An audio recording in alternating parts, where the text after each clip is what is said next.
Hello, good morning. Nisha, can you hear my voice? Yeah, yes, doctor, I can hear you. Okay, thank you.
Today it seems that many people are outside. I mean, the car park looks more busy, right?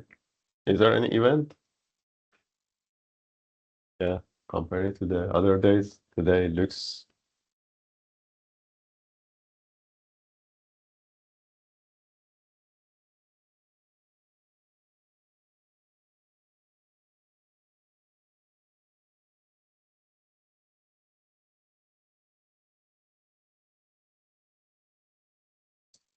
Oh, maybe we can start a little bit review and do some practice from yesterday.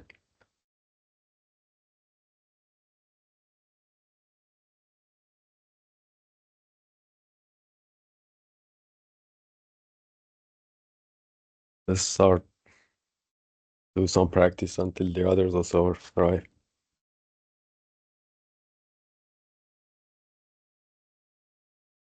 So I want to ask you to solve some of these simple circuits. Say this one is 10 kilo ohm.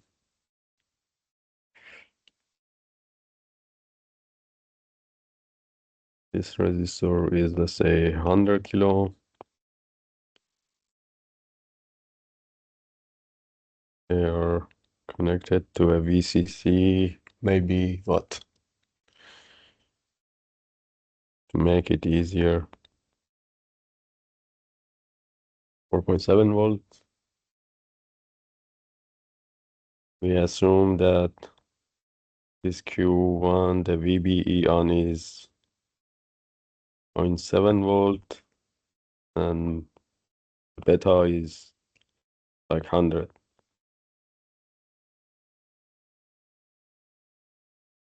So let's try to calculate the collector current, IC.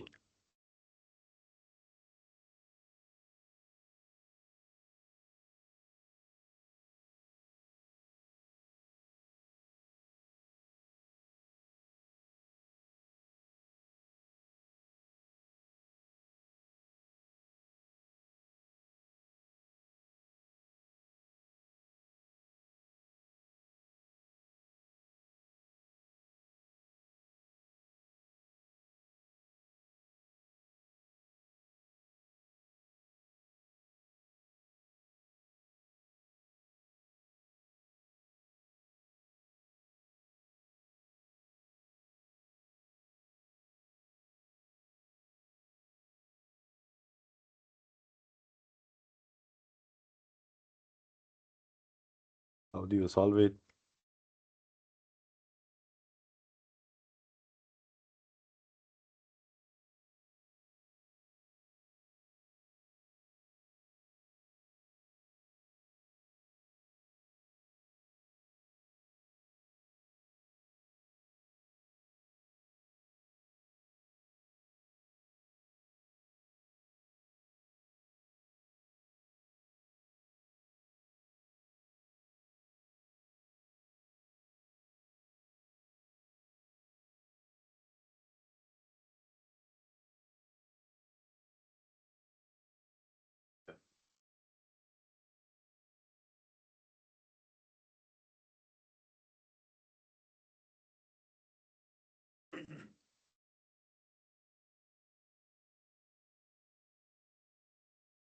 T macro.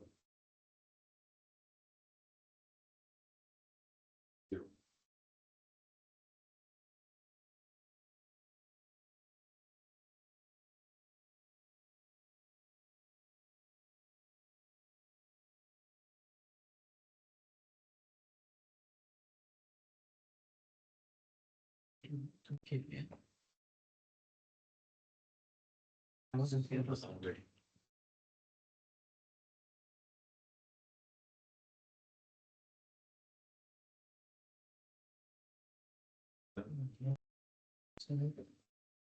First, you have to find the, yeah, you can tell. But first, you can find the base current. Base current, you start from here, go to see like 1 kVA from here to CC. starting from 0 plus 1 dB, right? Minus plus 2. Can you write it? How are you? Right. So let's start to solve the DC bias of the circuit.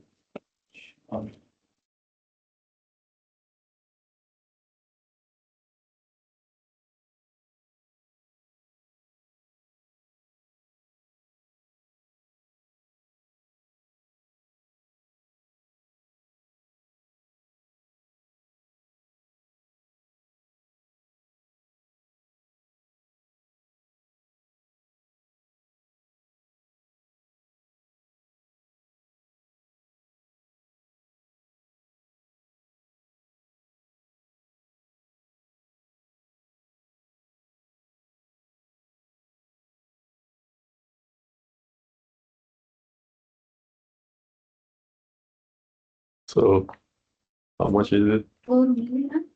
4? Million. Yes. I see. Very fine. Yes.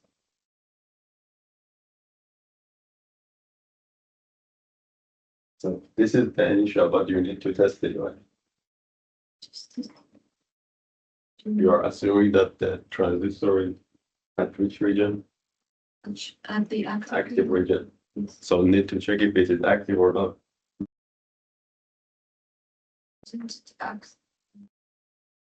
No, this assumption is this, but you need to check it. Right? Have you checked? We just assume initially that this is active.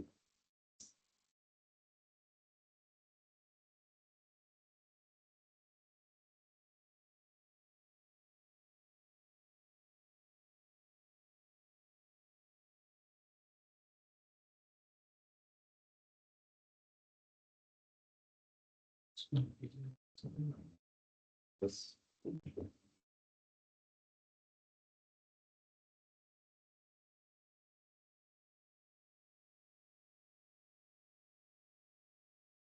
Base resistance is 100 kilo.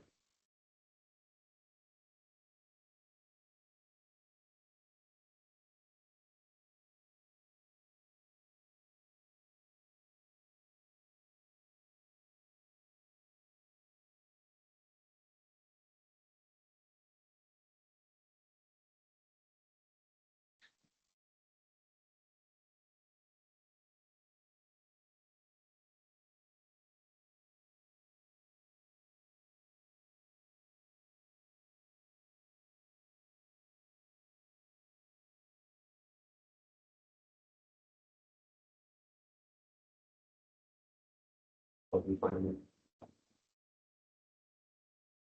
KVM this way. And I cannot really do the IB calculation. yes. And the IC is beta IB, right? Right. And then something is still here.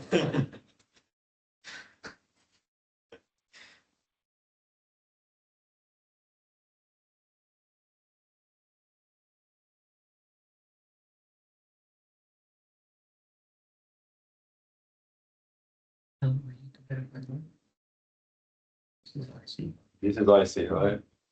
So IC is what? All of your calculating the IC is what? 4 million. The IP is 40 micro, the IC is 100 times. Yeah. It's 4 million, right? Yes. What you come up. But this is based on which assumption Saturation is active. is inactive, right? So we need to check whether this assumption was correct or not.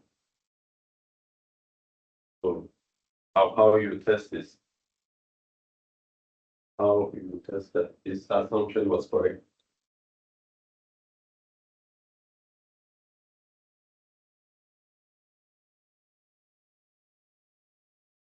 So you need We do another KVM. you need to calculate the VCE, right? The VCE has to be larger than at least 0.2, 0.21 for the VJT, right? Yes. So what is the VCE?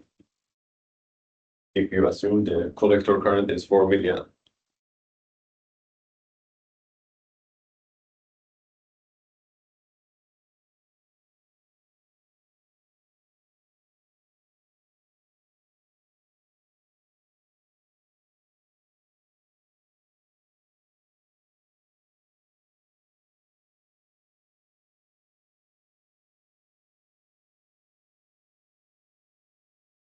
So 0.7 minus RBIB minus 0.7 equal to 0. IB is 4 divided by 100 kilo ohm will be 4T microamp. IC is beta times IB, initially 4 milliamp. But this is based on the assumption that the device is in active region, right? So how we can test that the device is in active region?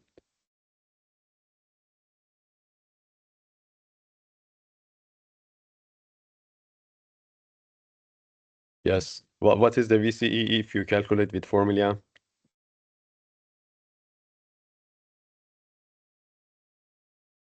VCE. What is the VCE value? No, I mean if you calculate based on 4 milliamp, what is the calculated value for the VCE? Minus 30 some, minus 3 point something, right? Minus yeah, 40, true, minus 35, right? So you are assuming the current is what? 4 milliamp, the collector current, right? 4 milliamp passing through 10 kilo ohm, then 40 volt, right? 40 volt. And then if you write the KVL at the outputs loop, basically will be 4.7 volt minus 40 volt equal to VCE, right? So the VCE will be quite a negative. So this assumption was wrong, right? And then if the assumption is wrong, then what is the IC? The collector current.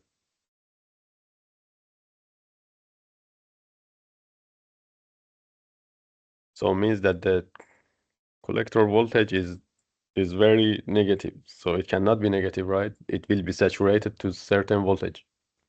What was the saturation voltage for the BJT? How much this collector voltage can drop? You remember? It was almost at the region that this diode over here becomes like a forward bias, right? This is two junctions, right? One diode is from base to emitter, which is on.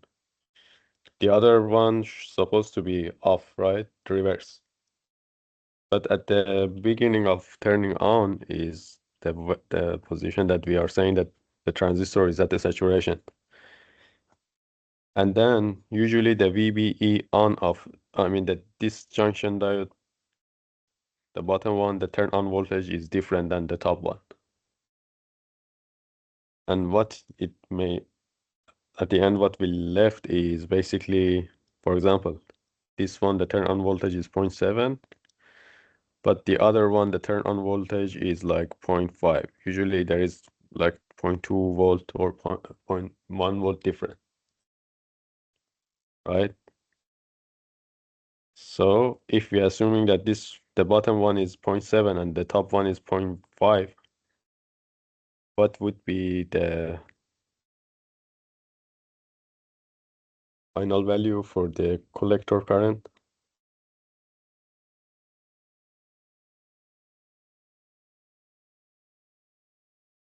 Well, what is the value of the collector voltage first?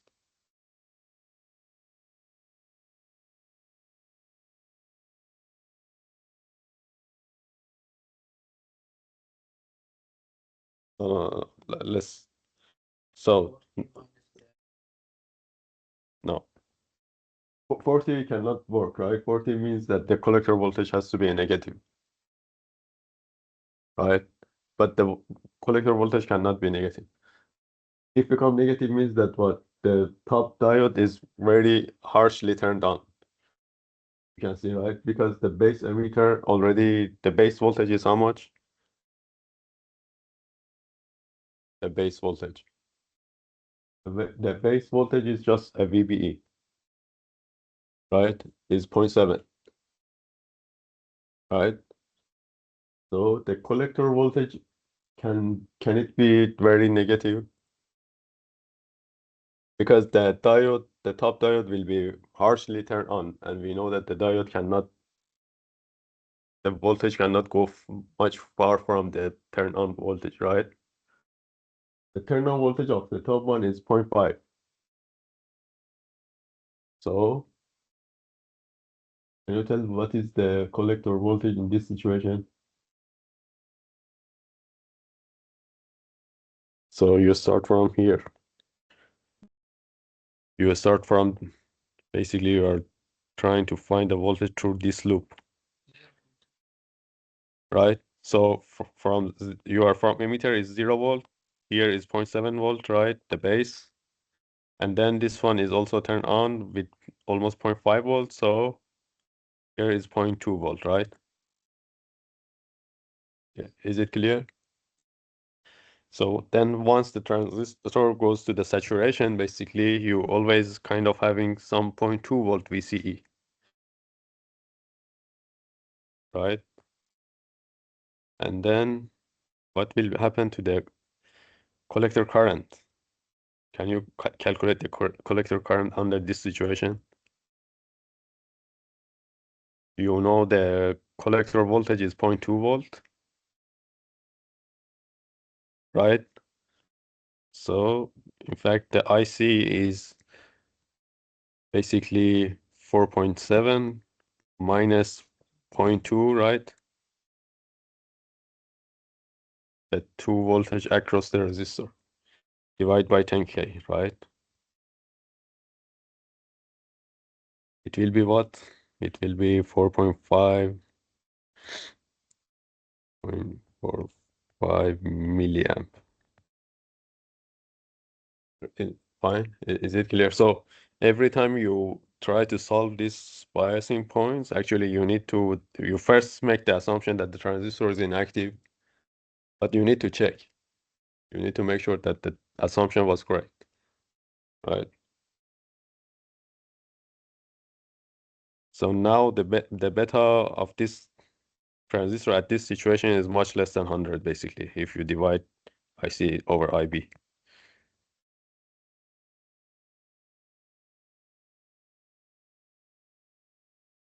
So 40 microamp is like this. Is almost only 10, right? At the saturation, the beta drops, right? The base current is still the same, but the collector current is not that high.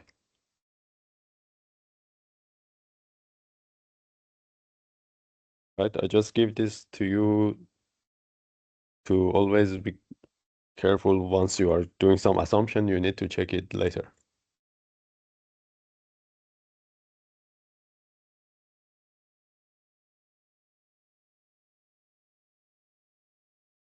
The beta, once we tell the beta is inactive, right? 100 means once the transistor is in active region, the highest beta is like 100.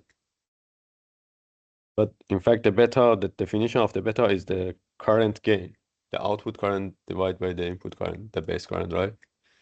So the actual beta in this situation it seems to be very lower, like 10, right? Something, yeah, 7 point something,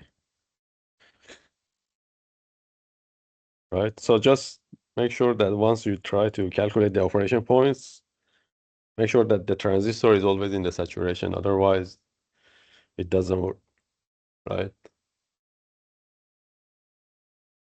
So let's do something else. So what if I ask you to bias a transistor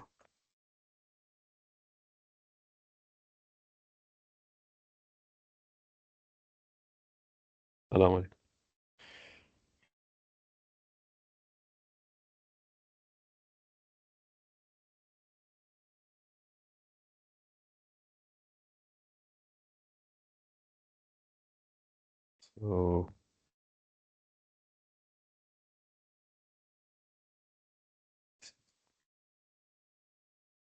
So let's say the VB again is 0.7, beta is 100, right?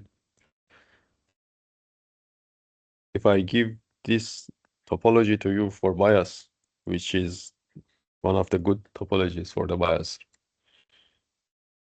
So let's say we want to set the collector current, the ICQ, to be like 1 milliamp. So how do you design this?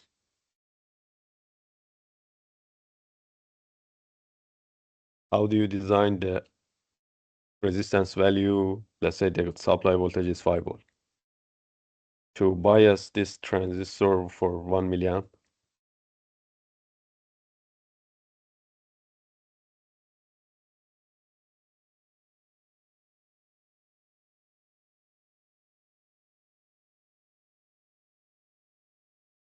RC Yeah,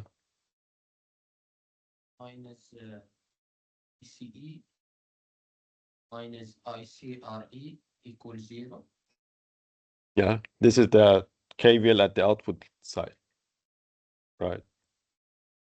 But I'm asking you to design with the values for the RE, R1, R2, and RC to bias the transistor.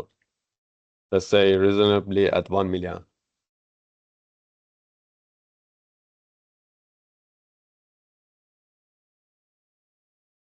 Everyone can try.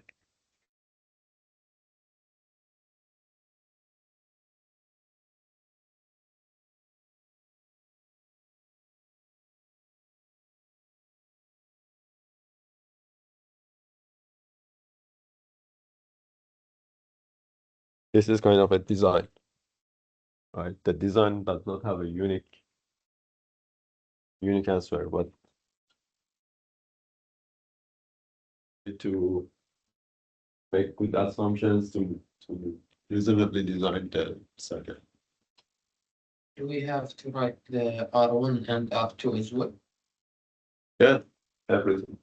Everything you need to design. It's open to you. Sure.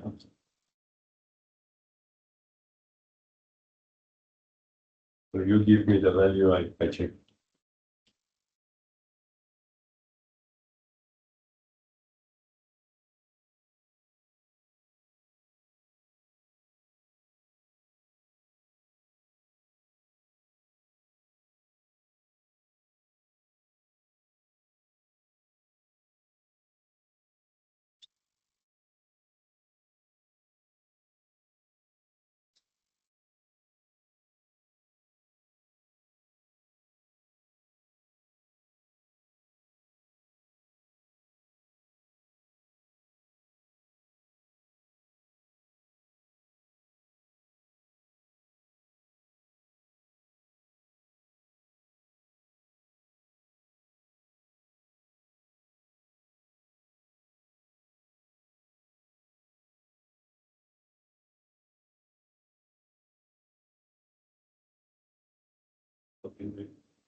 Didn't write anything yet.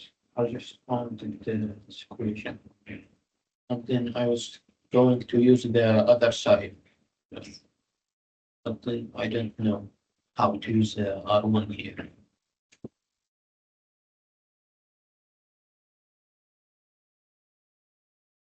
Because this is the issue. If R1 and R2 were there, it would be easy. So everything is up to you, right? The R1 and R2 is defining what?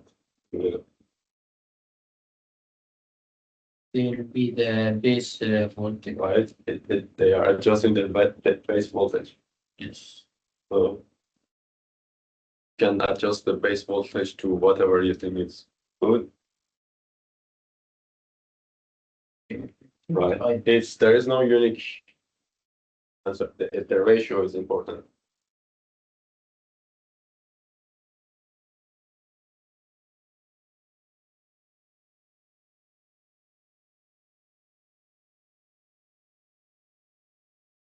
Yeah.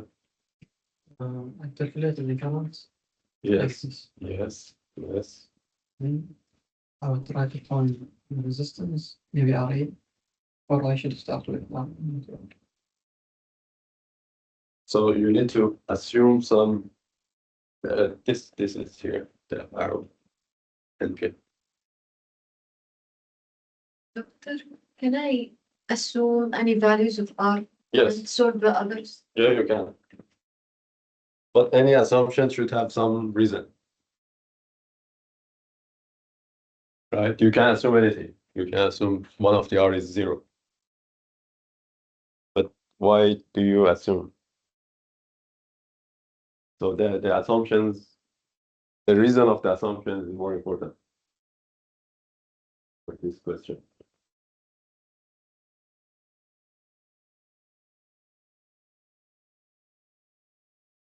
As the designer, whatever you put it there, you need to justify for what reason you are doing that.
So this is the basic. Do we need to find the reason for the assumption? You need to know why you put some values, certain values. So this collector current, basically the equation is this simple, right? So what should we assume for the VB? VB is under our control, right? VB is under our control. We can change the VB. And then if we change the VB, then we can change the RE to set the collector to that 1 milliamp that we want, right? So what value for VB is good to put?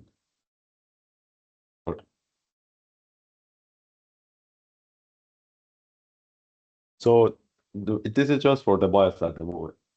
Yeah, don't think for the impedances now.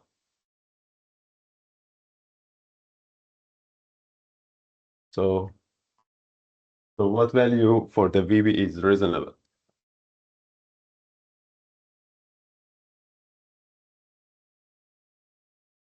And why this is important?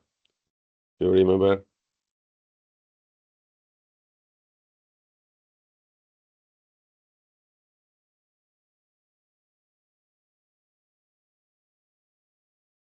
You remember from yesterday? And just It's the thermal problem. Can we assume that the voltage across the emitter Yes. is a percentage of the voltage across the VCC? Like I remember 10% or 15%. You can. That's also an assumption, right? Yeah. You can. That would be a good assumption if you are really care about whether the transistors have enough headroom to be in active region, right? You need to take care of it. You do not want to waste too much of the emitter voltage on the resistor because you don't have enough headroom on the transistor to become in active region, right? This is one assumption. This is a good assumption also, right? You want to make sure that you have enough headroom for the VCE of the device to be at the active region, right? Yes. But normally, once we use this bias circuit, basically the advantage was that this bias circuit does not depend on the beta that much, right? You see the IC is not depend on the, right? But on the other hand, you remember once we have this VBE term, if the temperature changes, the VBE voltage changes, right? So if, let's say, 100-degree, the temperature is changing from 0-degree, let's say, to 100-degree, then the VBE change is like negative 2 millivolt per each degree C, right? This is important. So if the circuit supposed to work in a wide range of the temperature, right? So it means that the VBE might change from, let's say, 0.7 volt to 0.5 volt, right? 200 millivolt change. Right? So basically this VBE varies from 0.7 to 0.5 over the temperature, right? So,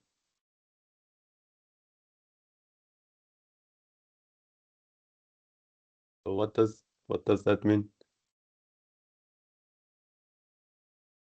If the VBE is higher, right?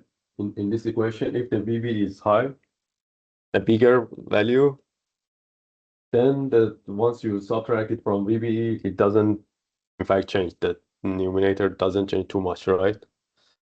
So if you assume that the VBE is 1 volt, you can assume, right? If you assume the VB is 1 volt, then the numerator may change from how much to how much? Will be 0.3 to 0.5, right?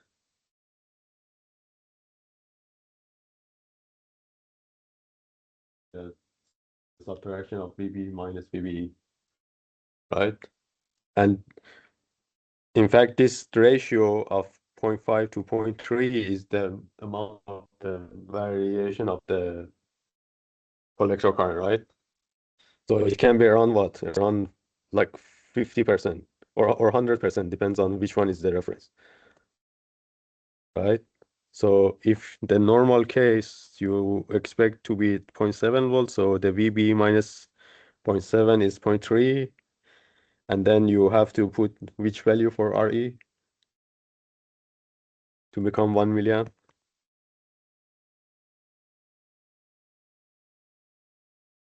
300, right? 300 ohms, right? This RE should be 300 ohms that divided by this become 1 milliamp, right? This is, let's say, at the low temp, the current is correct. But at the high temp, VB minus VBE become 0.5 divided by 300, right? The value of the resistor is constant over the temperature. So the current will increase to how much?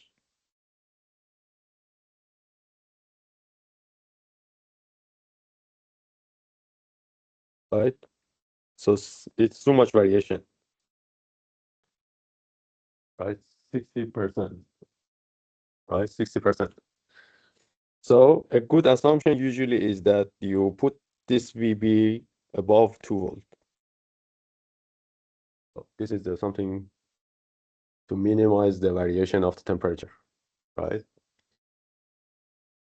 if you don't have that kind of constraint for the temperature, then you might use a lower value. But normally for the BJT, you want to control the bias current in a good range for the temperature, then you need to put this value a little bit high, like 2 volt. Right? If you put it 2 volt, then what would be the value of the RE?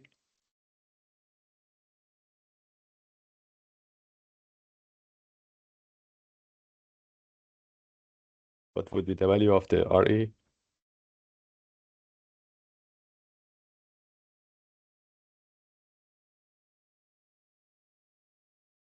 So 2 minus 0.7, right?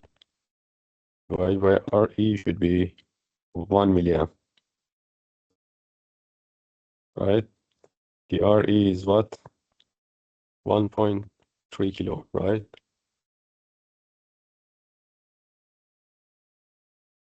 Right. And what will happen if the temperature changes? How much would be the current after the temperature changes? It will be 2 minus like 0.5, right? And the value of the RE is 1.3 kilo. What would be this?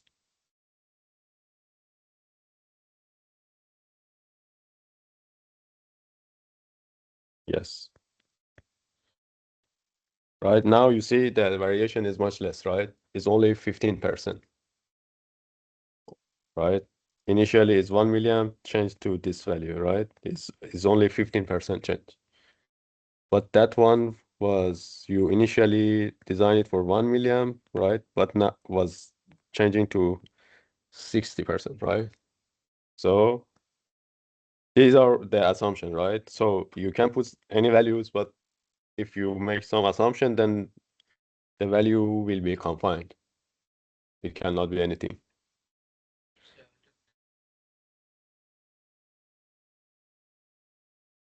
Then you, right, right.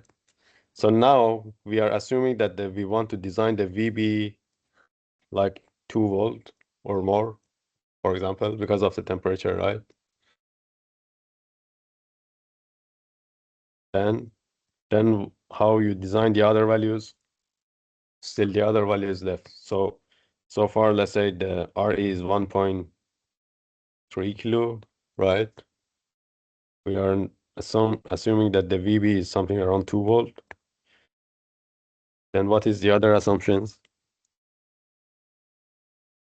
The voltage divider, yeah. So how do you put the value for the R1 and R2?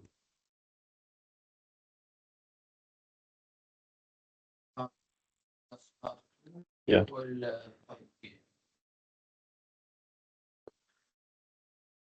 And we'll say that R1 is 2 kilo ohm. Example. So why 2 kilo? So R1 divided by R1 plus R2 times 5 volt, right? This is the voltage divider. We want to be 2 volt, right? So how do you select the values for R1 and R2?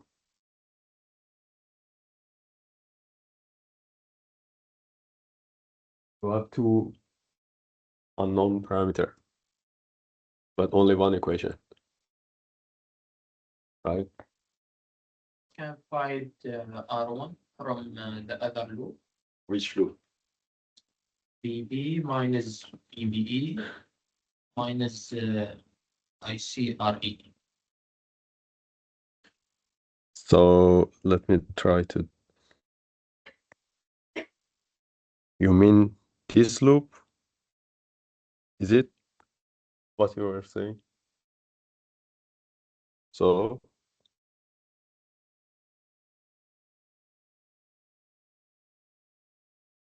how does it tell you?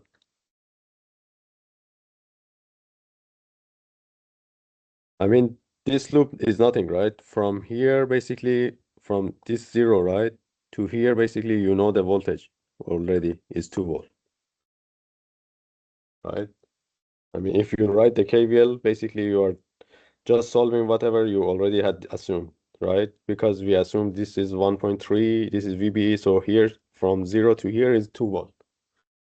Right, from the right side to top is 2 volt already, right?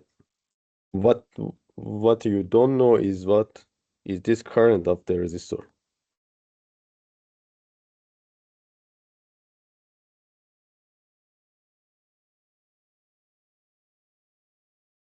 So you need to make some assumption again, right?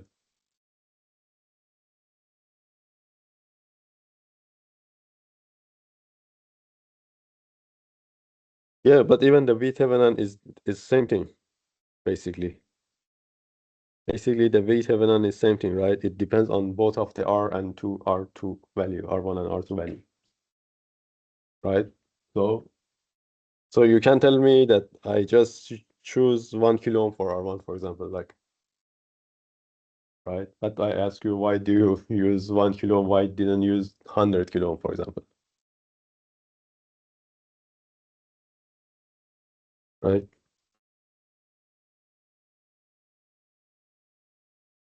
So let's do some example. Let's use what? Let's use, assuming that R1 is 1 kilo, for example, initially. Right? Then what would be the value for the R2? So actually, uh, it would be what? So let's make it this 1 plus R2 to R1, I guess. This, if you solve it, should be this, right? And then I just trying to solve it for simplify it, basically. 1.5 equal to R2 over R1, right?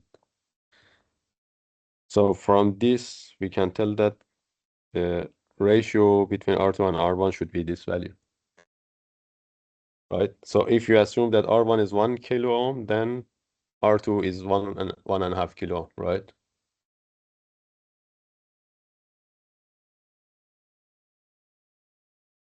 So what if I just put, instead of 1 kilo ohm, put 1 ohm? I put R1 1 ohm, right? I try to put 1 ohm here and R2 1.5 ohm here. 1.5. What will happen? It generates 2 volts for me here. It generates. But what is it, good or bad? What other thing is happening? That's right, right? Because I am connecting this 5 volt to this 1.5 ohm, right? And in series with 1 ohm, right? There is a huge amount of current actually is going from here to here. Right? That 5 volt, you just ignore the transistor. You just ignore the transistor at the beginning. Oops.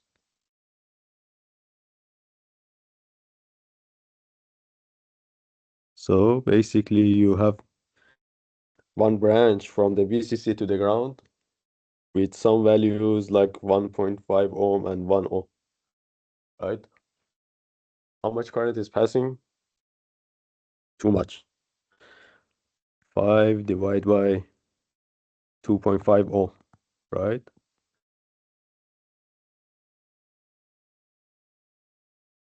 It's 2 amp, right? It's 2 amp. So basically you are burning too much power just to buy us some transistor only for 1 milliamp, right? You don't want to waste your current and throw so much current from the supply, right?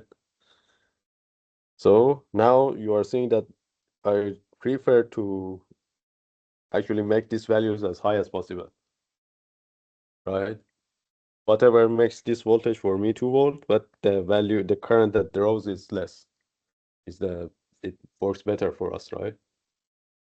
So then how big we can go? Can we put like 1 mega ohm, 1.5 mega ohm to minimize that value? How big we can go? Can we go even higher? 1 giga ohm, let's say, right? The ratio is still okay. So the small can go, but we are saying that this current of the supply is too high. We like to increase this resistance value.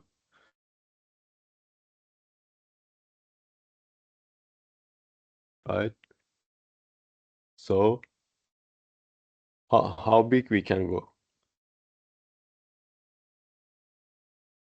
What is the limit on the larger side? What is the value? What is the problem?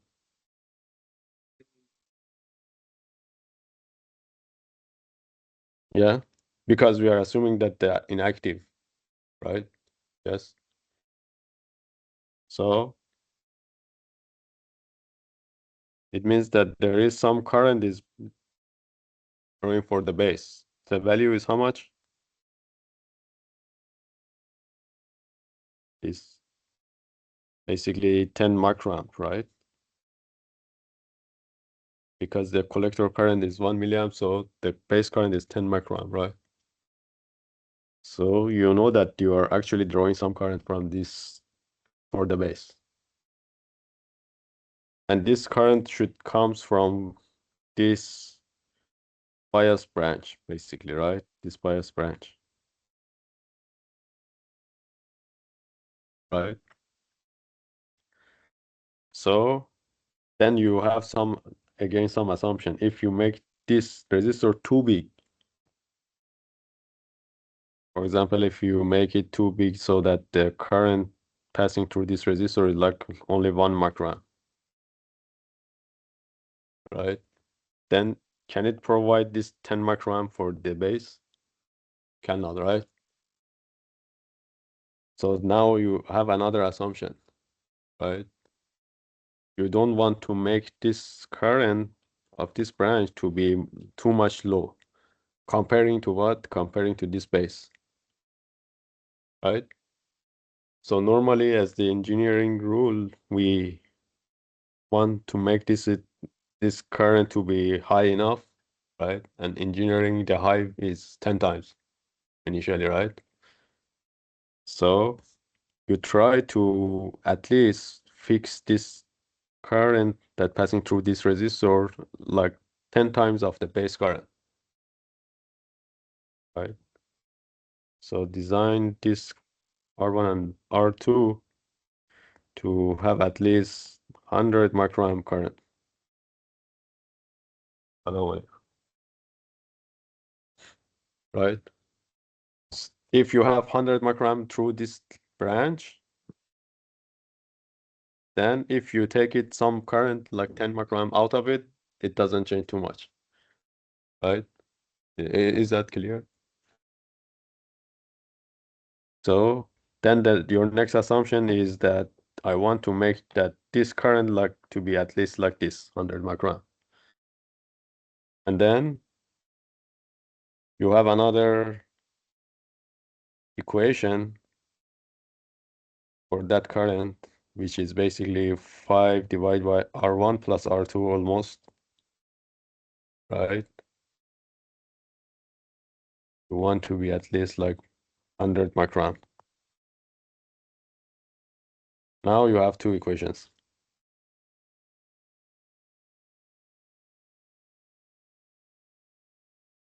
right?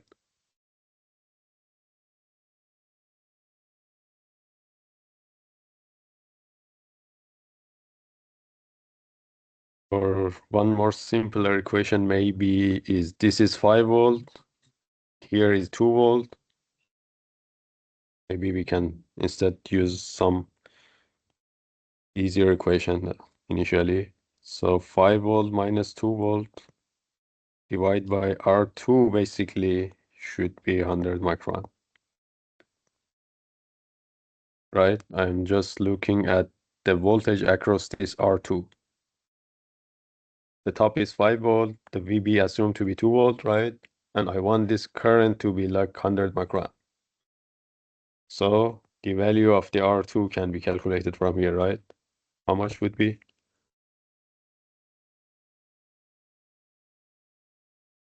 3 volt divided by 100 microamp.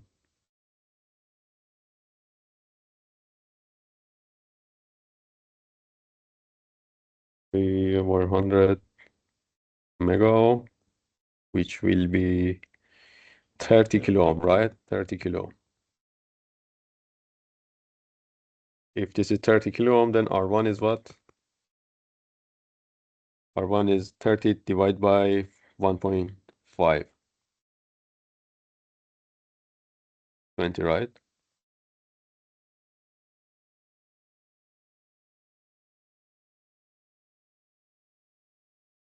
Right, these are the reasonable assumptions that we did for like designing this bias, right? But maybe the other assumption your friend was suggesting for the also some part of the VCC should be there, right? Some percentage of this is also valid sometimes, especially once you go very low VCC voltage. If you want to make this value too large, then you don't have enough headroom for the VCE, right? That at that region, then you may consider that one as your one basic assumption rather than the temperature, right? And how about the RC? Still, we have this RC value.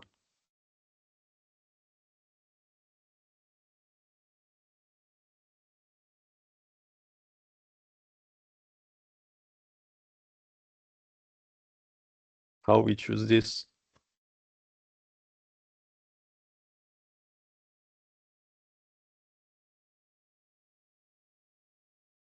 We already find the RE, yes. 1 kilo. And VCE is more.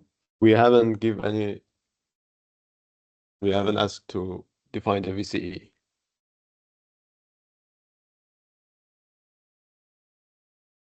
The 0.2 means the transistor is already in saturation. We don't want to go to the saturation, right? We want the VCE to be, I mean, we want the VCE to be larger than 0.2, right? To make sure that the transistor is in active region, right? So if you put a large value for VCE, it becomes the same thing happens that the initial example happened, right? The VCE will be too low, right? The transistor cannot be inactive. So there is a range for the RC then, right? So that this transistor can be inactive. So what values are that range?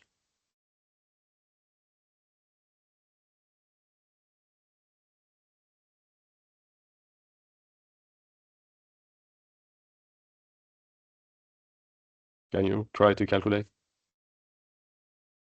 So we want this to be in active region, right? We don't want to go to saturation.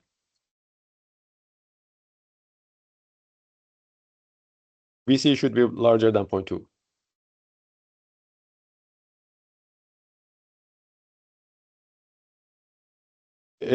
This is the absolute limit for the VCE, let's say, right? Yes, we usually put it to be larger than VB, collector voltage. But this is the absolute minimum that VCE has to be, right? So can you find the range for the collector resistor RC so that we make sure that this condition is always RC? Let's see. How do you calculate? Let me tell me and I write it. Yeah, 5. Minimum accept. Divided by, This RC. yes. Was it should be 1 milliamp at least. So we are writing actually at the edge of the saturation. At the edge of the saturation, right? At the edge of the saturation, the situation is how? The situation is that the collector voltage is just reached to 0.2 volt, right? You have the VCC of 5 volts, so this voltage 5 minus 0.2 volt is actually the RC, right? So the current of the RC still we want to be like 1 milliamp. It means it's still in the saturation, right? Then you will come up that the RC should be lower than what? 4.7, 4.8 kilo.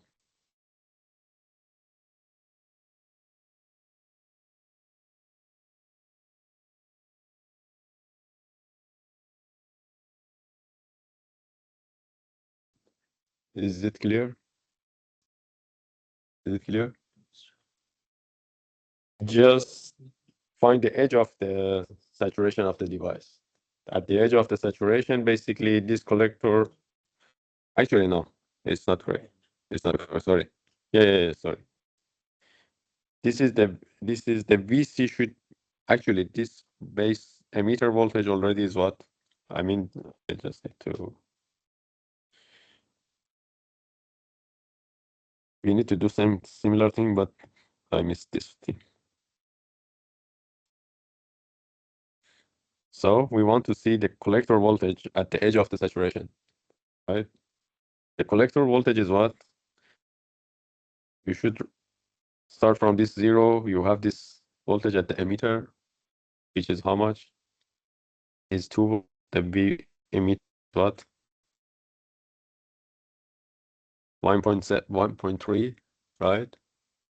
And then this device is about to saturate, so is collector voltage is what?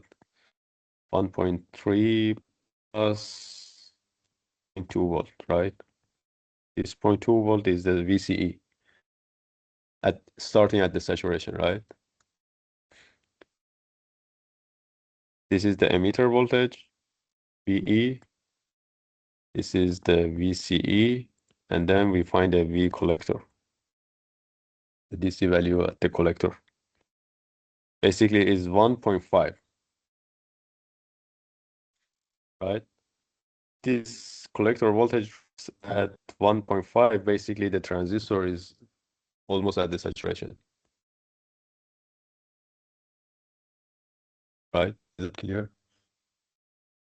Did you get the point? Did you get the point? So, yeah, so we are trying to find the RC value, right? The RC value, if you increase it too much, this VCE headroom for the transistor will be lower and lower, right? And until the VCE reach to, like, let's say 0.2 volt. 0.2 volt is kind of the edge or the saturation point, right? We don't want the device go to the saturation. So our goal is that make sure that the VC is always larger than this value, right? So I want to find the value of the RC. To find this region, I just go very close to the saturation. I put the value for the RC so that we are just reaching at this situation of the VC is almost 0.2 volt. This is the limit of the RC, right? So to find it, basically, actually, I'm just writing 1 kVL at the outside branch. Basically, you need to write the 1 kVL at this loop. Sorry, kVL. So if you write the kVL, you start from the top, let's say. You have 5 volt from the supply, you have RC times IC, right? you have the VCE, right? And you basically VE, right? And the VE you already know because the VB you set it to 2.2 volt. Now the VE is just 0.7 volt less. This is VE, right? So basically this is the equation you have. And still you are in the saturation and you want the current to be like 1 milliamp, right? So still IC is 1, right? Then and you are assuming that you are at the VCE saturation at the edge of it, let's say 0.2 volt, right? Something like this. Then you can find the value for RC. Right?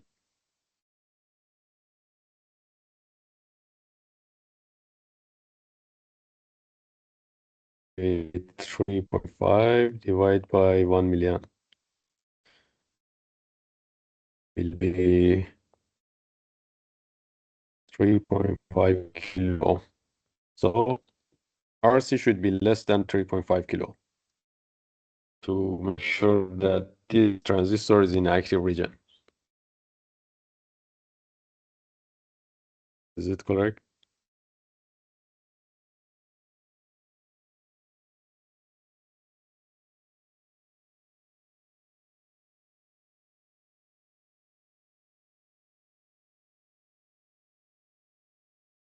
So if you put more, is why? It will be like this, right? So maybe I go back to the equation easier.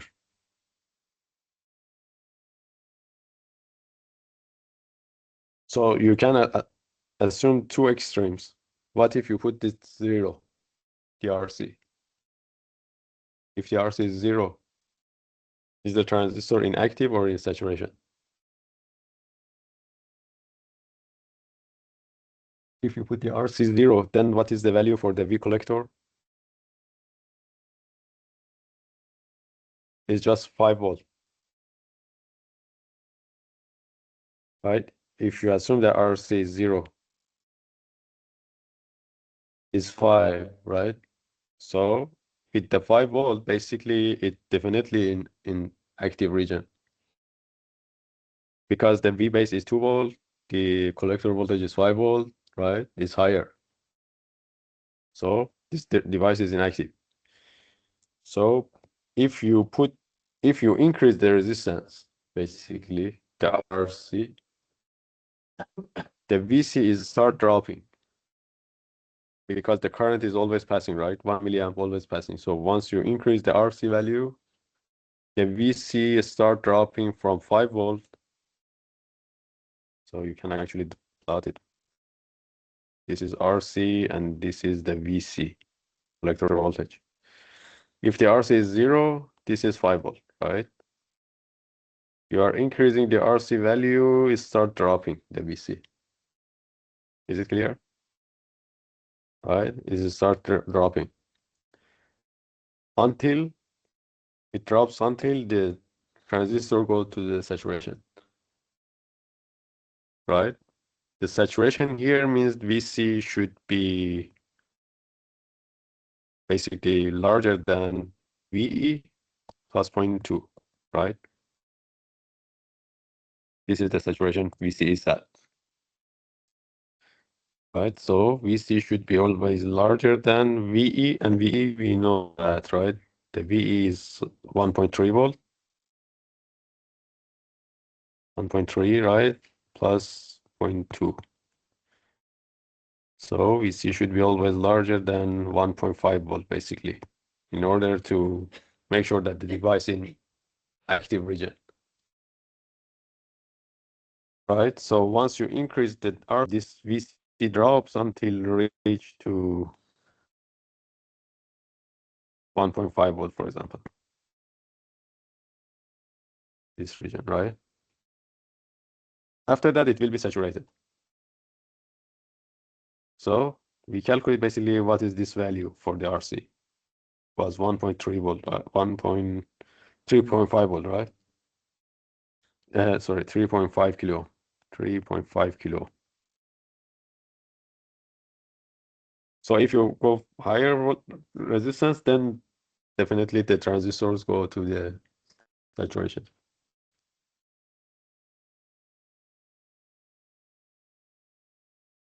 Right, so this was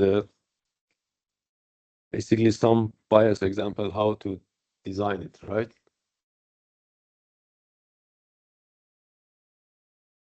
And this is what generally we usually use it, this circuit, right? So until you do not go to the design phase, you may not understand the things more clearly, right? We need to do some designs to really understand why these kind of things. Let's continue a little bit from the past and move on. So you remember we were talking about the small signal model and then input impedance, output impedance, and the gain, right, for the common emitter, right? So these slides are just saying that how we are going to, let's say, bias. So why this slide is saying that the bad connection for this bias circuit?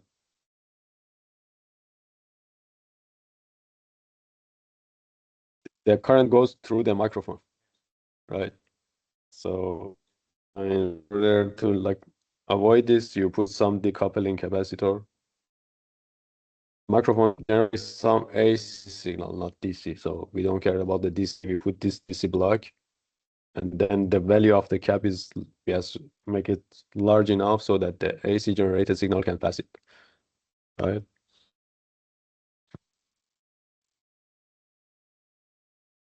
And then once we have, let's say this circuit, we try to find the bias first, and then we put the small signal model, right? The small signal model, we are assuming that the VCC is short, right? The capacitors, AC capacitors are also short, right? So the AC signal schematic would be like this. And then you can define all the R in, R out, or gain, everything, right? So again, here is showing the bad output connection. Why this is bad again?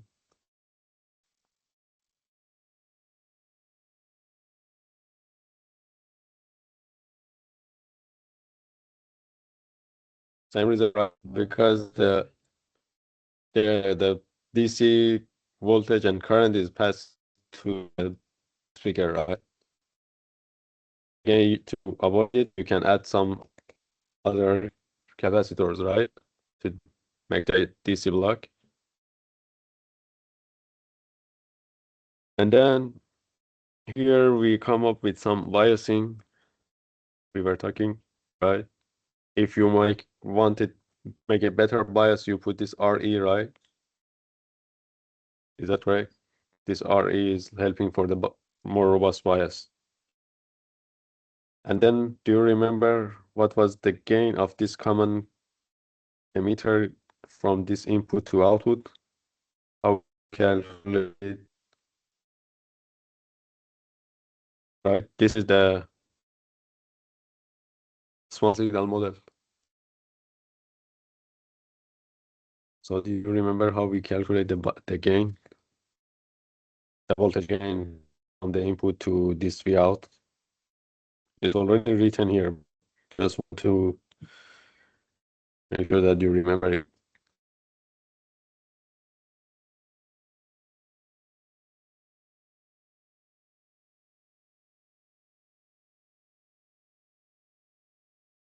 So if the RA was 0, how much was the gain? Do you remember?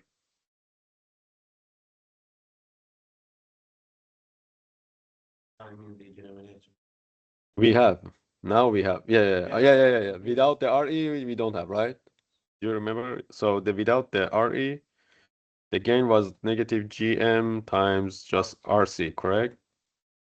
Now we have the RE, so the gain is dropping by this, or you can say like what these two are same, right?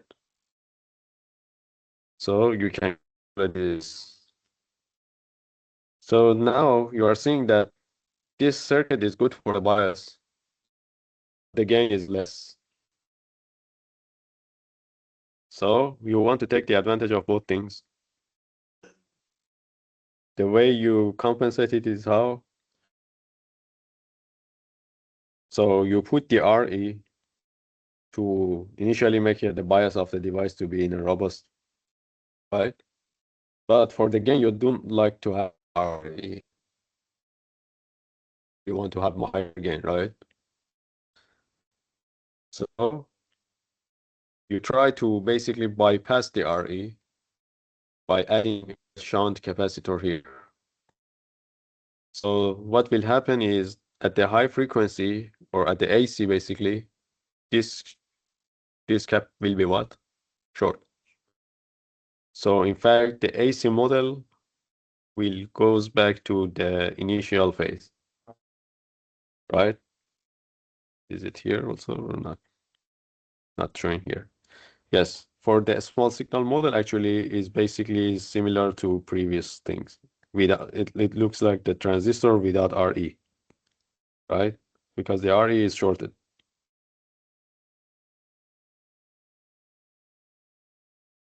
This is R1 in parallel to R2, right? And this is B in, this is the V out, right? So now adding this cap, basically, you remove this RE at the AC small signal model, right? So now the gain is higher again, right? The gain is GMRC. Is that correct? Yes. So using these techniques, we can take the benefit of the both things, the bias as well as the gain, right?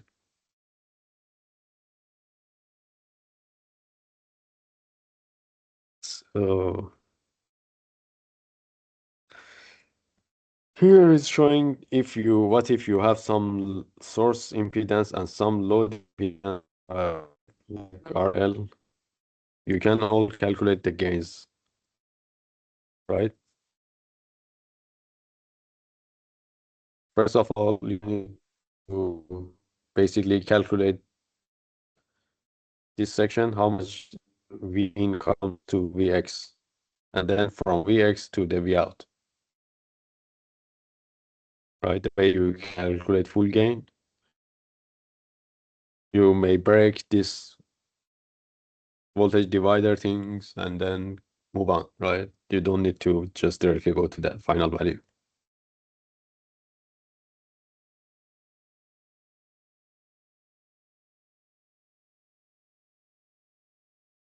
So here is just a summary, right? It's saying that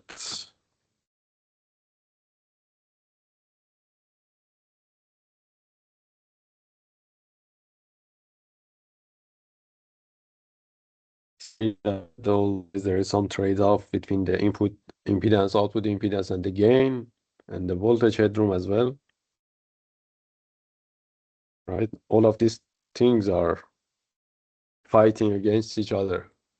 If you want to increase the gain, then it means that the headroom for the collector emitter voltage will be less. So you cannot have large swing. Or if you want to have higher gain, the input impedance will be less. If you want this input impedance to be higher, the gain will be less. Right? All of these things are tied to each other, basically. So from here, actually, we go to what we saw before was common emitter amplifier, right? The common emitter means the input signal is at the base, basically, the output signal is, the input is from here, the output is from the collector, and the emitter is somewhere that is the AC ground. Right? You can use this transistor in other configs. You can put the input to the emitter, the output to the collector, which will be a common base, or the input is still at the base, but the output is at the emitter, which is the common collector, right? So, but since we already studied the common emitter with different configs and the impedance transformation, everything else, right? The other thing is basically most probably is similar to the other. I mean, they're pretty much similar to common emitter that we already know. So let's see for the common base, for example.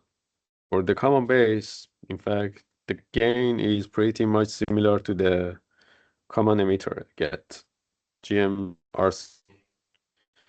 Input is at the emitter side, right? But if you remember, basically the input you can actually move it to the base, right? Because from here to here basically is not, it's just a forward bias diode, right?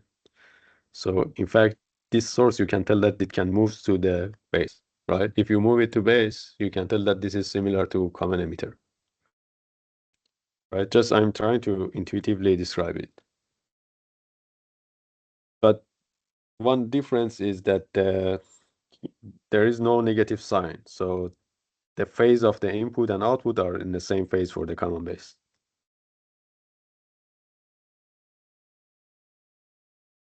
Right? So this is the small signal for the common base, right? For the common emitter was also same. In fact, just the V in was at this side, right?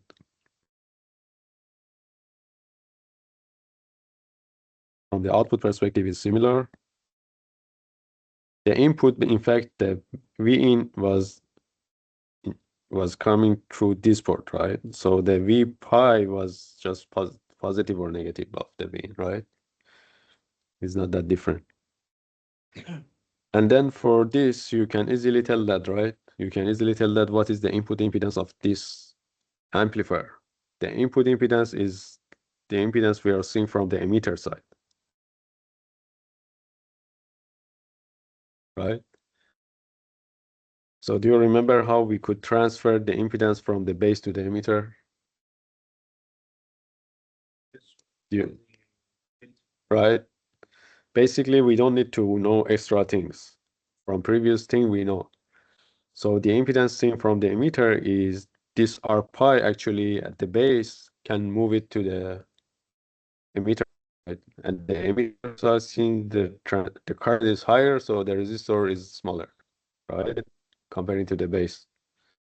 So the R in you expect is just R pi divided by 1 plus beta or just 1 beta, which will be 1 over GM, right? Remember it? And this 1 over GM is it big impedance or small impedance or how? 1 over GM. The input impedance of 1 over GM, is it considered the big impedance or small impedance? This is small impedance, right? So for the voltage amplifier, do you like it or not? We don't like it, right? For the voltage amplifier, we like the input impedance to be higher, right? So how about for the output impedance? The output impedance is at the collector, right? Is RC, right? Or if you want to be a little bit more accurate, basically considering the R out of the device in parallel, right? RC in parallel to RO is pretty much similar to the common emitter, right?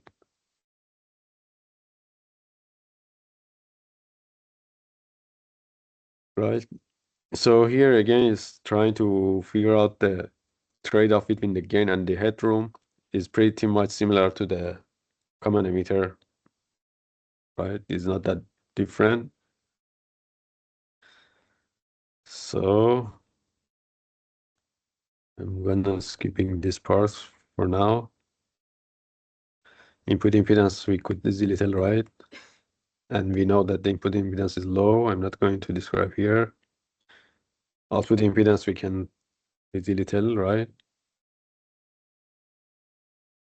So then we go a little bit further, which already again we know it, right? So this time we are assuming that the source, the input source actually has this series resistor, some source resistance. Then what would be the gain? How we can calculate the gain for this case?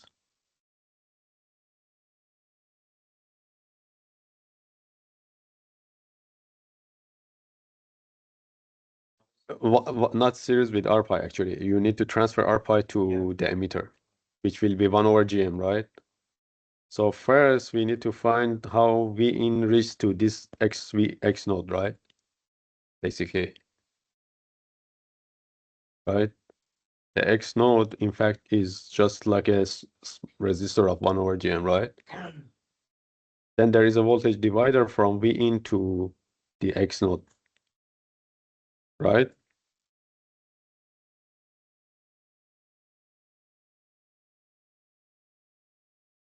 So in fact, you can do it even easier way. In fact, you have this from the input side, you are seeing this circuit from the input, right? RS in series with 1 over GM. Right? Yes. Right? So this current, the V in over RS, V in over RS plus 1 over GM is the current going through the device. Is that clear?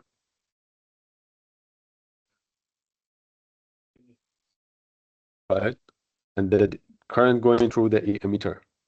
And this current basically, all of the current basically goes through the RC, right? Because it's just a small amount of the emitter current go to the base. Most of the current goes to the collector. Is this clear or not? Right? Because the IE and IC basically are pretty much similar, right? So if you calculate the IE, basically this IE is the IC at this direction. Because this current is also at this direction, right? And times RC gives the final V out, right?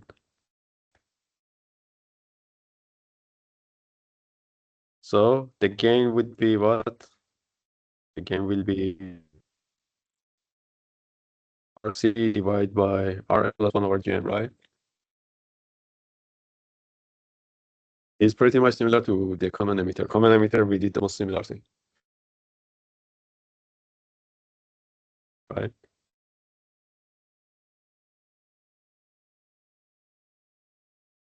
So again, here is trying to figure out the output impedance once you have all the impedances at the base, emitter, RO, everything, basically, right? This is everything is almost there. So do you remember the output impedance for the common emitter with all of the RE, RB, and R out? Basically was what? So if you remember, it was like 1 RO times 1 plus GM RE in parallel to R pi initially, if there is no VB, RB.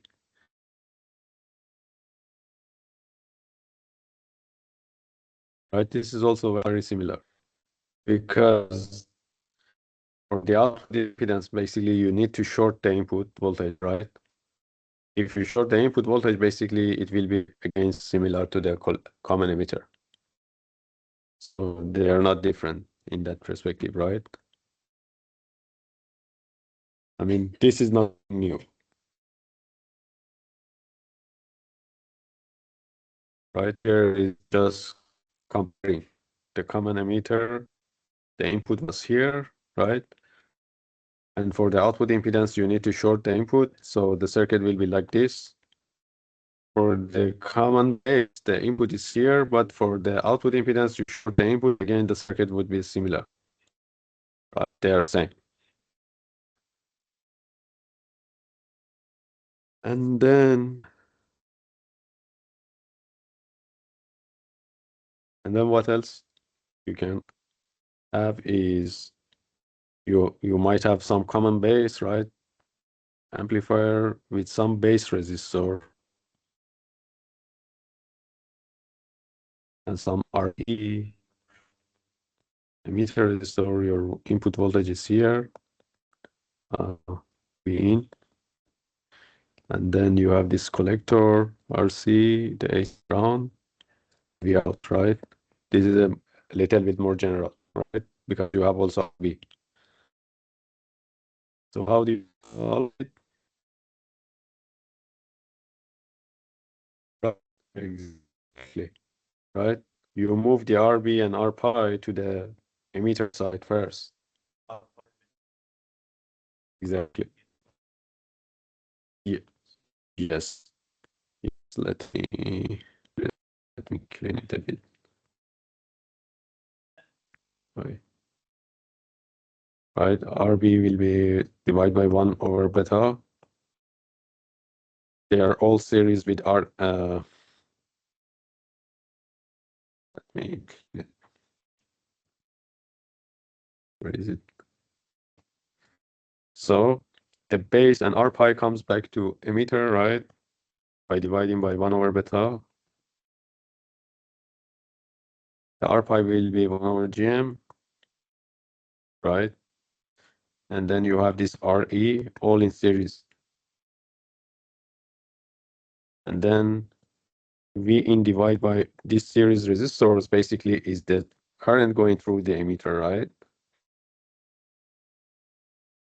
This is what the total current that's going through the emitter from the input.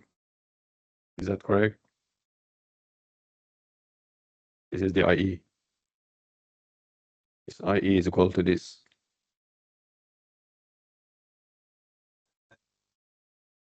Can you see it? And then we assume that almost all of the emitter current basically at the end will go to the collector, right? Because the base current is usually much less, right? And then the output voltage is just you have this current just multiplied by the RC gives you the final output, right? So V out basically is this IE you calculate times the RL or RC.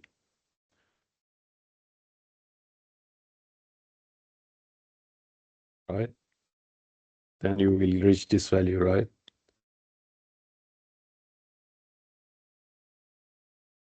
So again, this is not that different from the common emitter. We are not using driving any new equation. We are just using our previous knowledge, right? Okay. So what you were seeing actually here is that once we have this RB, basically the gain will be less, right? You're right. Having this, yes, having this RB actually reduce the gain, right? So Increase the input. increase the input impedance as well, right? True, right? So the input impedance we already talked about, right?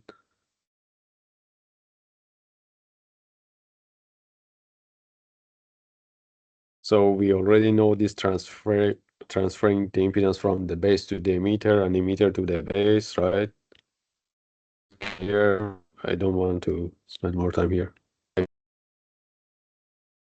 And here is some example that what is like the impedance seen from this Rx.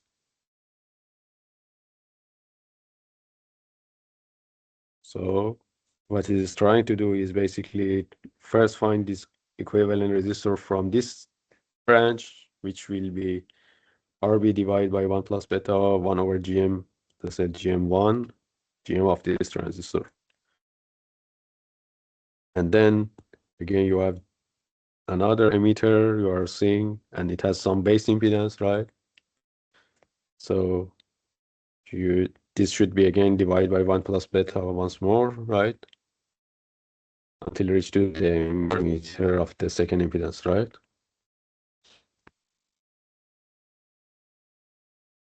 So here is showing how we are going to bias the common base. This is saying this is a bad biasing. Why this is a bad bias?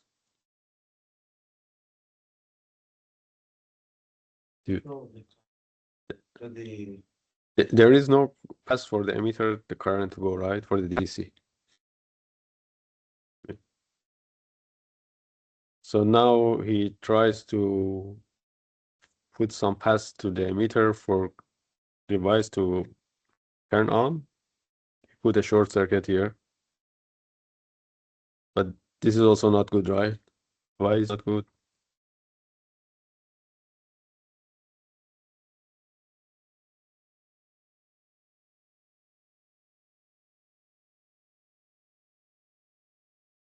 You put a short circuit basically at the input voltage, AC input voltage, right?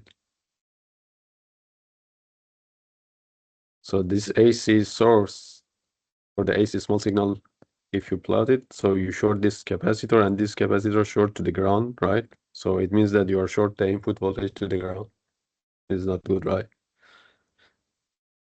So what you need to do is having at least some resistor here so that provide the pass for bias, right? But it still is not short circuit for the input.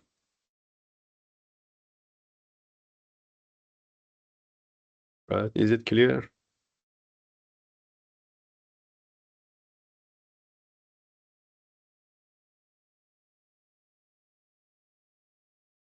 Right?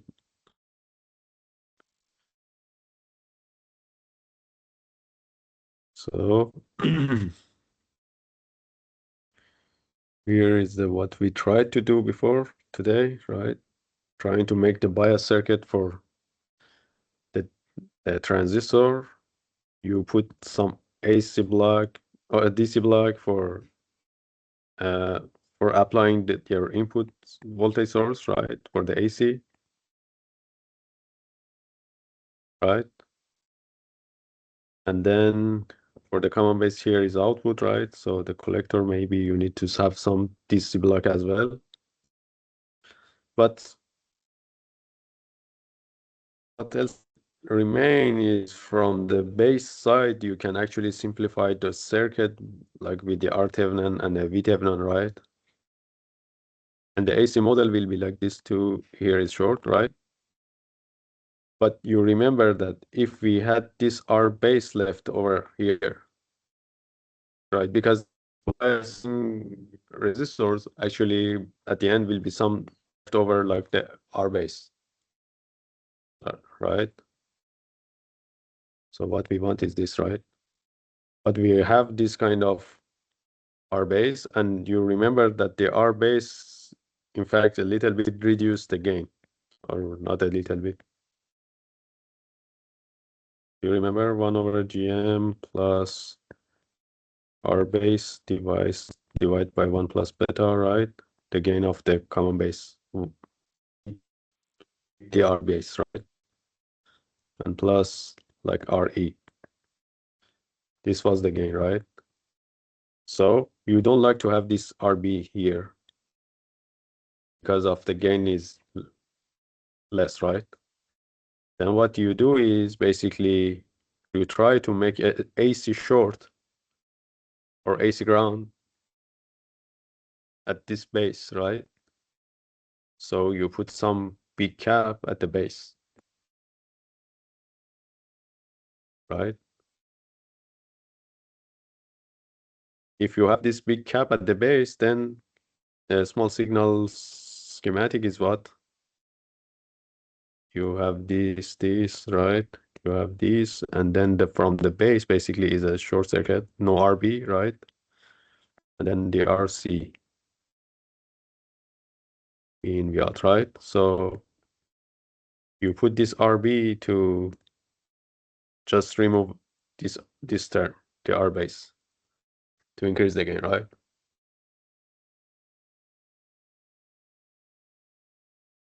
Yeah, okay. And the last config that we already know most of the things about is just the common collector or emitter follower. The name is the emitter follower, which the input is at the base, the output is as the emitter, right? So do you what is the input and output impedance of this device or this config? What is the input impedance? Can you tell?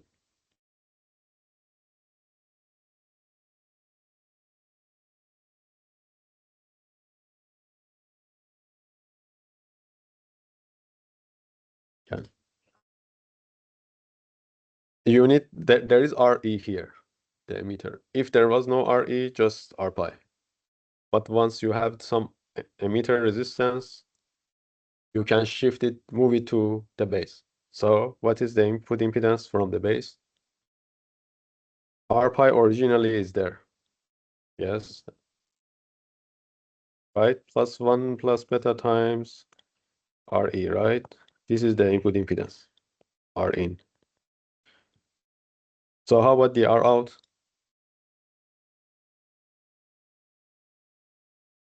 How about the R out?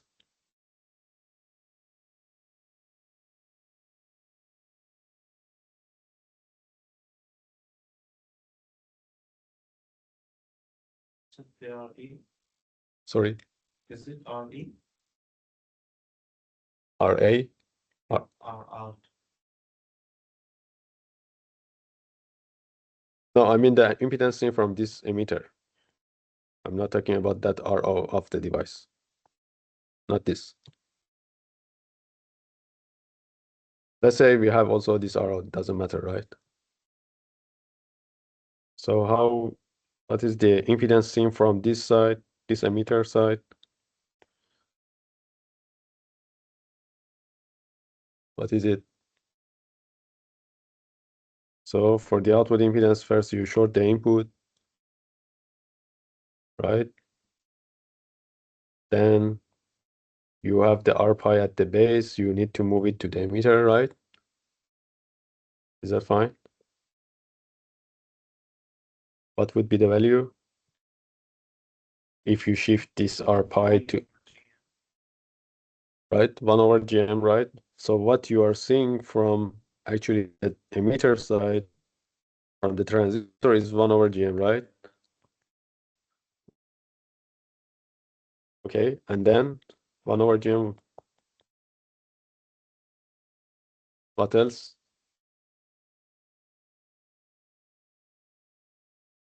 What else? Y plus. So from the transistor, basically you are seeing 1 over GM, right? Here is the V out, right? It's in parallel. Right. This is in parallel here, right?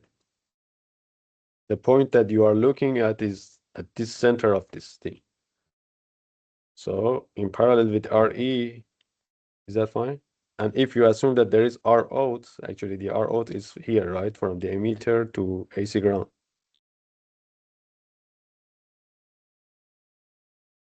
Is again in parallel with R out, right? Is the output impedance low or high?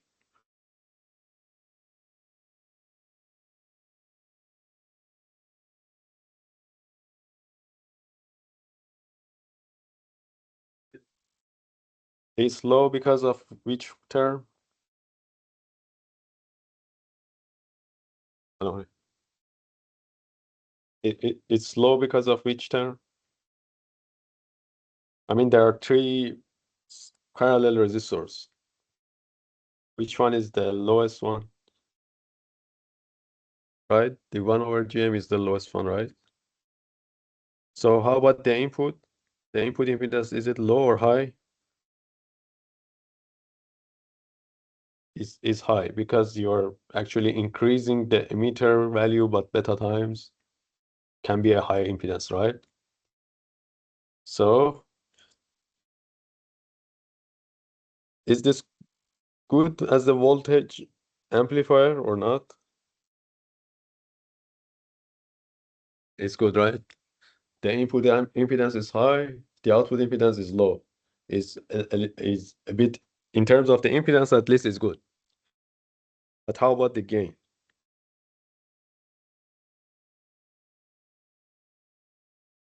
How can you calculate the gain?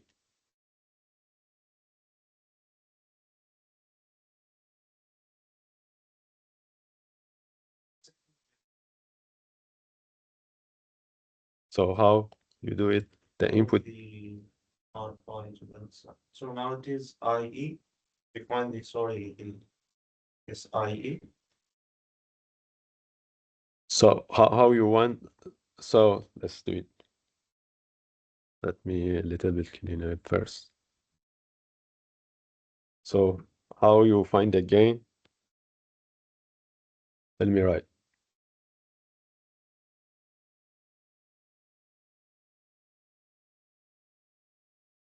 So from the input, actually, you can just simplify the thing, right?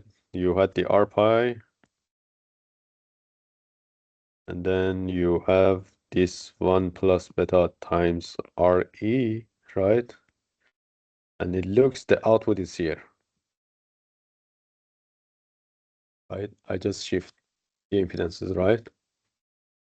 And here is the V in, and then V out over V in is what? Just this voltage divider between the two resistors, right? Is it clear? Would be what? 1 plus beta times RE divide by 1 plus beta times RE, like plus R pi. This is the V out over V in, right?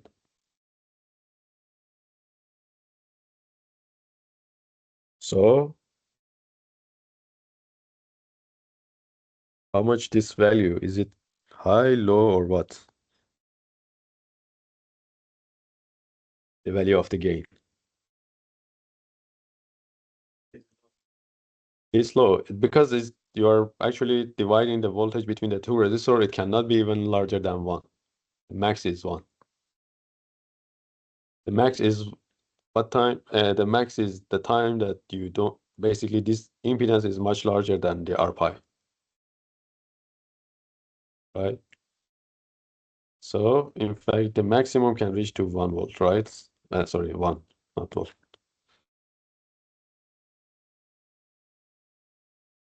So is it good for the voltage amplifier or not? It's not good for the gain, but it's good for the impedances, right? So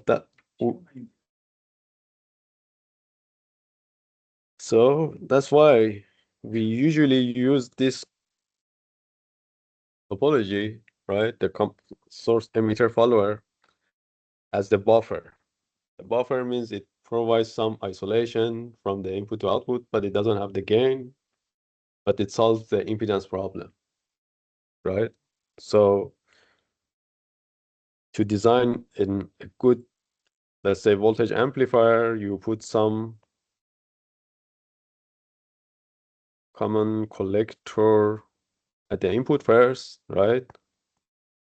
To increase the impedance, right? To increase the input impedance, but the gain is roughly 1. And then you put another type of the config like common emitter, right? Or common base to have some more gain, because this common emitter and common base had more gain. And again, you may need to use another common collector, right? To reduce the output impedance, because the common emitter output impedance itself is not usually low, right? It's high. But if you use this, so combining these three, putting these buffers at the input and the output is pretty much helps to solve the impedance level, right?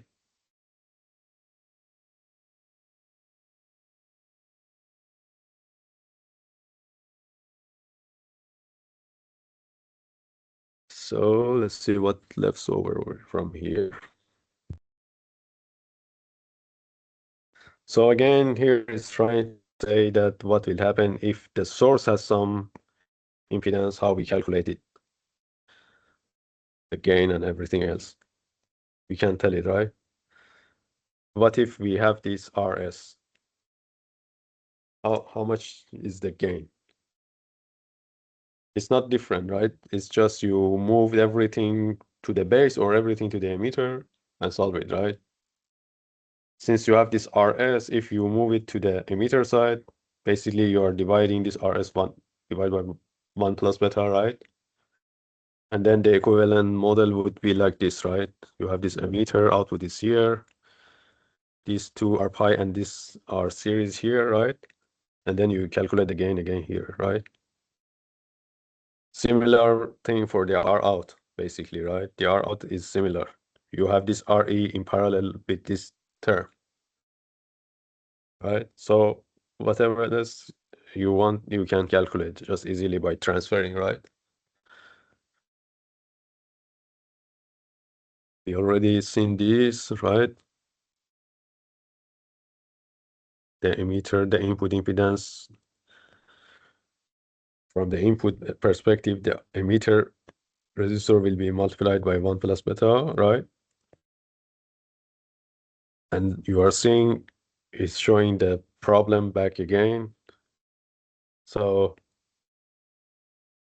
let's say you're supposed to design something that drives some speaker, some voltage amplifier to drive a speaker, right? You put some gain stage, right? Like common emitter. But usually the impedance of the load or the speaker is low, like 8 ohm mentioned, for example, right? If you have this 8 ohm here, in fact, the 8 ohm will be in parallel with RC. You cannot get the high gain, right? Because the RC would be, this 8 ohm would be dominant, so the gain would be much less. Then you put at this emitter follower or common collector stage before just directly connect the speaker to the gain stage. And then the impedance thing from this node basically now increased because this emitter follower in fact multiplied the low impedance of 8 volt 8 ohm, for example, 100 times, right? So this impedance will be higher. And since this impedance is higher, it is not loading too much of this impedance, right? So still you can have more gain from this stage. Right? If you just directly connect the low impedance to the collector, then you will kill the gain of this stage.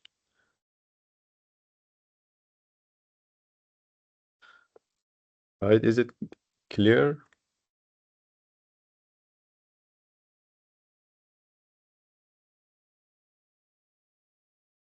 Right? Okay. In fact, this common collector, it has some current gain instead. That there is no gain, voltage gain, right? The voltage gain almost one. The voltage gain is almost around 1, right, at the max. But it has a current gain because the current at the base is 1 plus beta times less, but the output is higher, right? So again, showing the biasing, how we are going to couple the AC source to the base, right? You just use the some DC block, right? So since the output is as the emitter, we just directly connect the collector to the AC short, right? No need to have RC. If you bias by the current source, then again, you need to have some DC block to go to the load, right? These things are clear, right? So here are some examples, but we will go through it later. So maybe we'll look at this, for example, just as a practice before we leave it.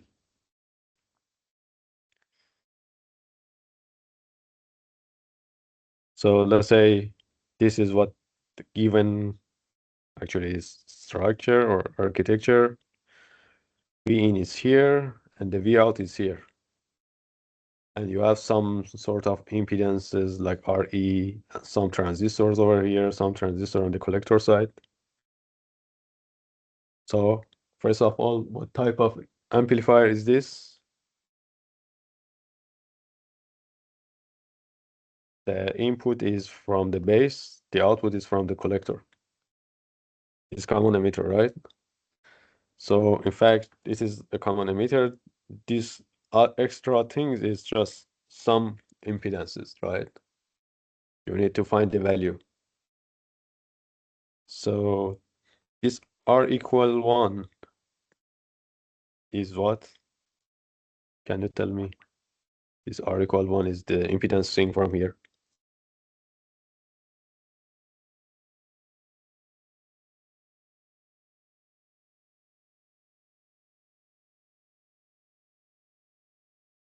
So can you tell what is this impedance, this R equal 1?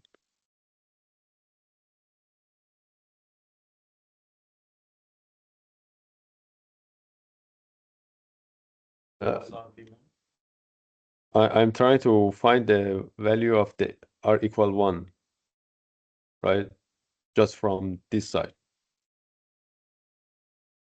not the RE. Yeah.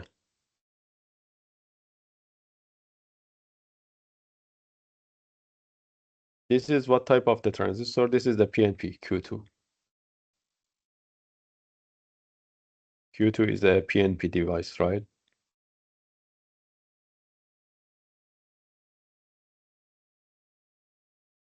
But the PNP and NPN both showing the same equivalent AC model, exactly same. So basically, we are trying to see the impedance from the emitter of this device, right? Here is the emitter, right? The PNP.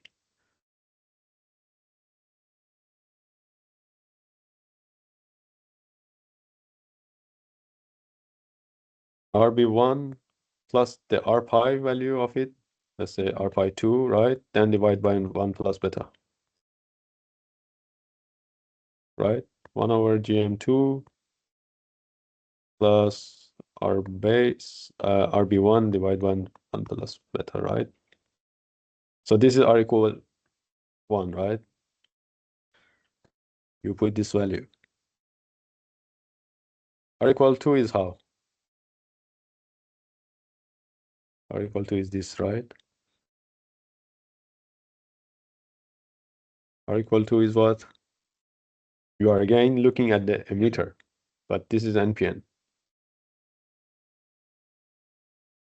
right? It doesn't matter, but the AC small signal parameter for NPN and PNP is exactly the same, right?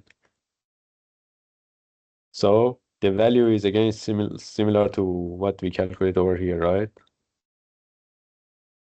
Is 1 over GM, let's say 1, maybe the current is similar difference, and plus RB2 divided by 1 plus beta, right? But this one is beta of the NPN device, but this one is maybe beta of the PNP device. They are a little bit different.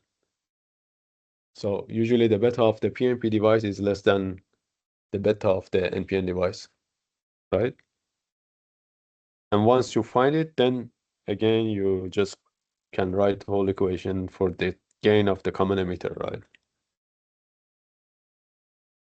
Right? That's it. Yeah, okay. So now we kind of get used to calculating input-output impedance for the BJT, right? Gain without that much spending time to really write the KVL, KCL, right?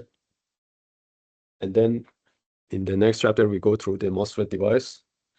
So that would be easier, right? Because the small signal model of the transistor are pretty much similar.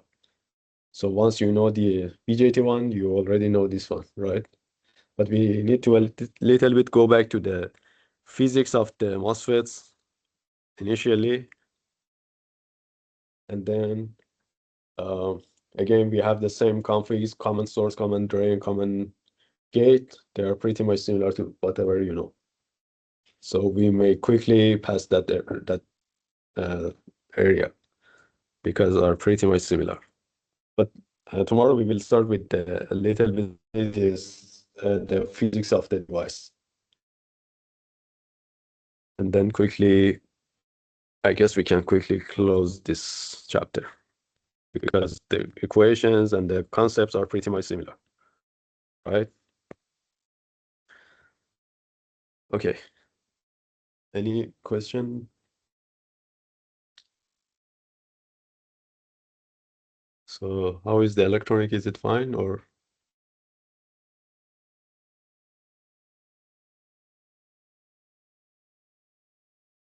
We studied in university. Like there were some parts that were that we didn't study there. I see. They canceled it. Yeah, but it's not that difficult, actually. So you need to just understand how to, basically, you see, for a single device, what you need is just transfer the resistors from one part to the other part and calculate the gain. It's not that difficult, right? If you know the way to look at the circuit, it can be pretty easy. If you don't know the techniques, then it looks something huge. But in fact, it's not that huge. It's everything you can just step by step simplify it, model it with single resistor, some part, right? Like this. Initially, it looks like a big circuit, right? It's not writing. Like this part, it looks at the beginning, it's like a big circuit, right? But everything, you just put it as equivalent resistor. You can calculate it step by step. It's not that difficult. So in the electronic course, actually, you need to learn these techniques. Otherwise, all of you can just calculate the whole thing just using the KVL, KCL, right? Like the circuit course. But that way is not that is good, but it's not good for the design. As a designer, you need to understand what you are doing, which config is helping for increasing the impedance, right? You want to know which config has lower output impedance because you need low impedance at a certain point. Sometimes you need high impedance, so you need to know these fundamentals. Just the circuit doesn't help you to understand this. Okay. Actually, at the university, we were using always we are going to draw the AC model to find. Yeah, we can. Yeah, we can, but here, I tried you to get used to it without looking at the small signal AC model and try to write a KVL, KCL. Most of the cases possible to just by looking at it, write the equations. but we have to look at. But now you are getting used to it, right? Now you are getting used to it, how to manage it, right? But it needs practice. It needs practice. So that's why I keep asking you each time, right? It's not too many things, it's just some practice. Once you get used to it, then you can derive for yourself every circuits, basically. Right? We are going to have an exam for the electronics as well, right? We are going to, but yes, need to confirm when it will be. Yeah. Okay. If no question, tomorrow we will continue. Or tomorrow it would be a little bit easier than this because you already know the concept. So we just introduce the new device, basically, right? It's not that different. Okay. Thanks for attending this session. So see you tomorrow, inshallah.